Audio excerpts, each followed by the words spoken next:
So it's kind of much rarer in the AFL to see a trade that happens to be completely dog crap for a certain team. Again, in the AFL, there's a massive point system which allows teams to kind of evaluate picks and evaluate players and whatnot that eventually get traded. So it's very easy to see what is the value of what. For example, if a team wanted to go out there and is like, look, we wanted to trade away pick 8, right? And they wanted to get something good in value, a couple of good picks along the line. They could go and ask another team, can you give us this pick, and that pick?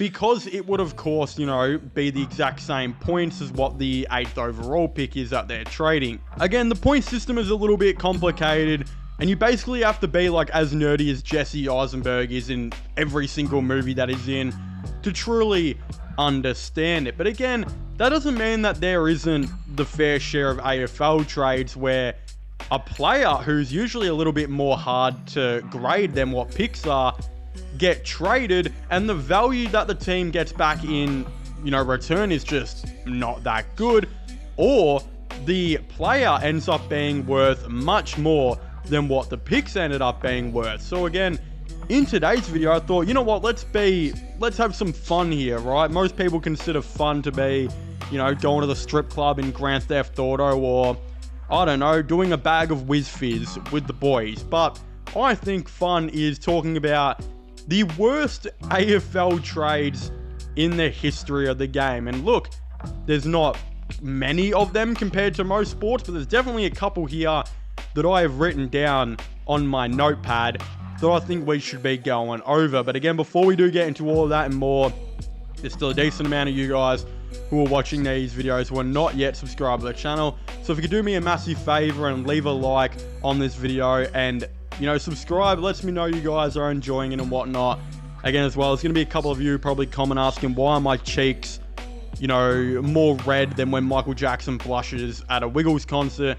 And I would just like to say, I live in Australia, man, where it's about 48 degrees outside right now. My air conditioner's a piece of crap, and I'm slightly morbidly obese. So that kind of explains every question you need to know. But again, I thought let's just get straight into it with one trade here that actually happened in 2009. That was the Hawthorn Football Club trading away Josh Kennedy to the Sydney Swans for pick 39. Again, this really didn't hurt Hawthorn that much. If I'm being honest here, after they made this trade, they went on to go and win another 3 premierships and appear in 4 more grand finals.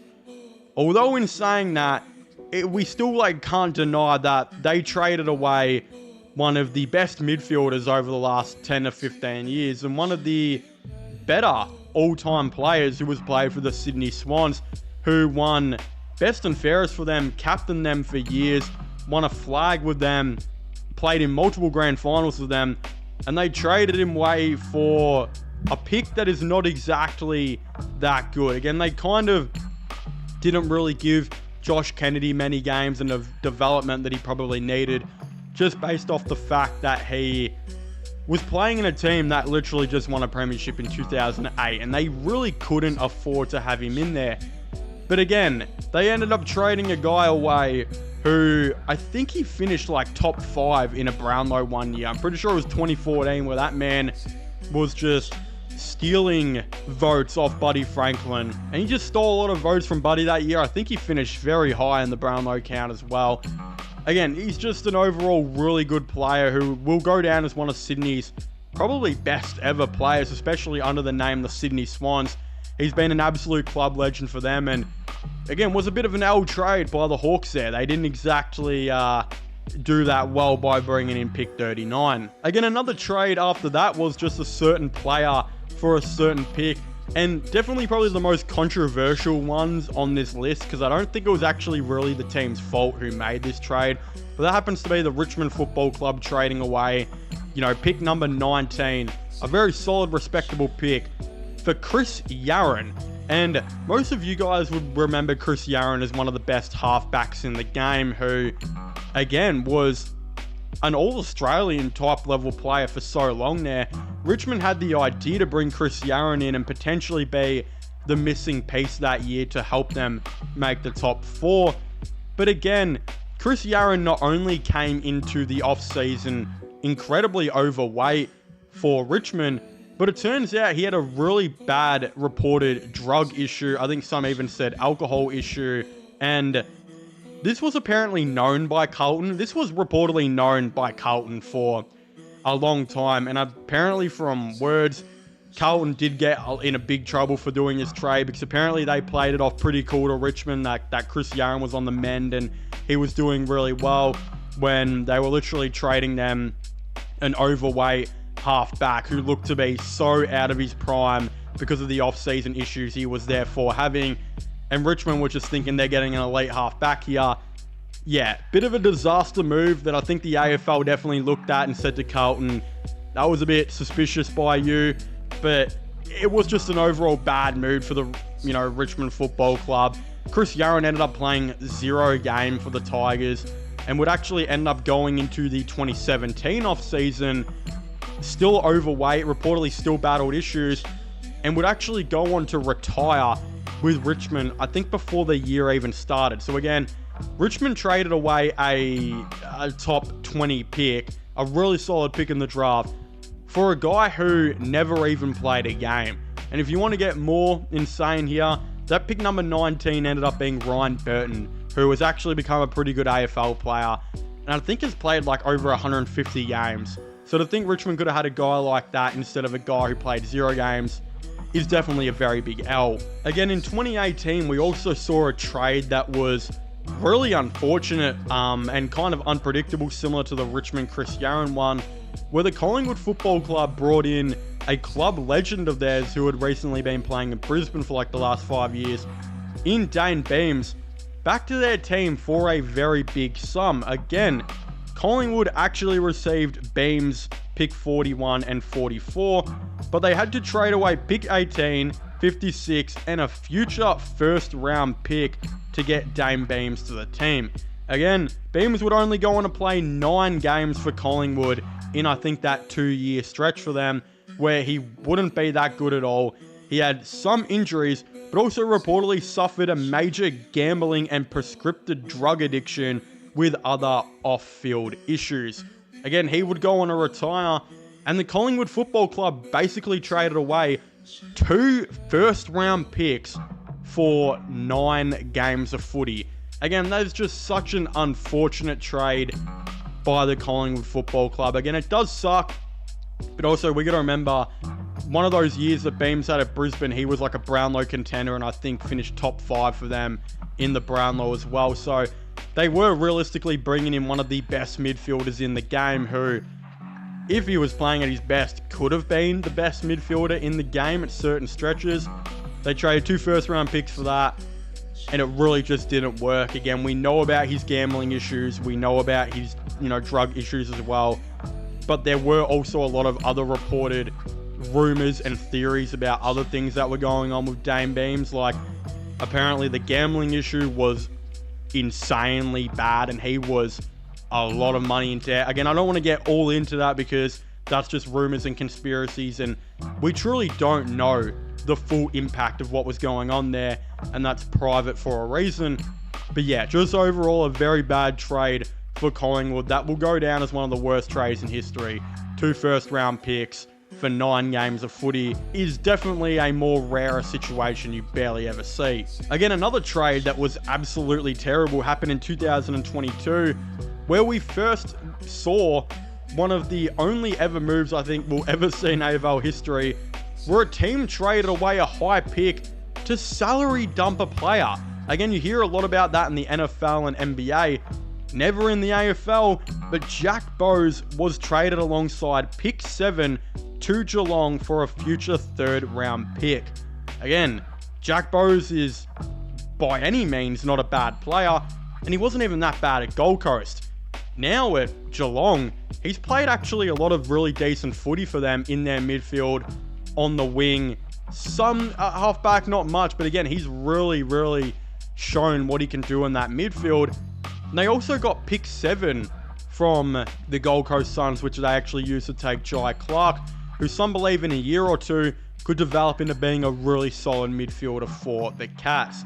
Again, the Gold Coast Suns weirdly did this trade because they overpaid Jack Bowes a ton of money and gave him like, I think it was $800K for a couple of seasons, and it was super back-ended, so they were really concerned.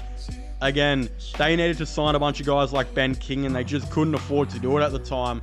So they said to Geelong, look, will you take this guy on? We'll give you a top 10 pick to do so. Geelong were like, look, we'll make this deal happen. We'll super front load his contract, so we've got some money to spend now. And that's exactly what they did.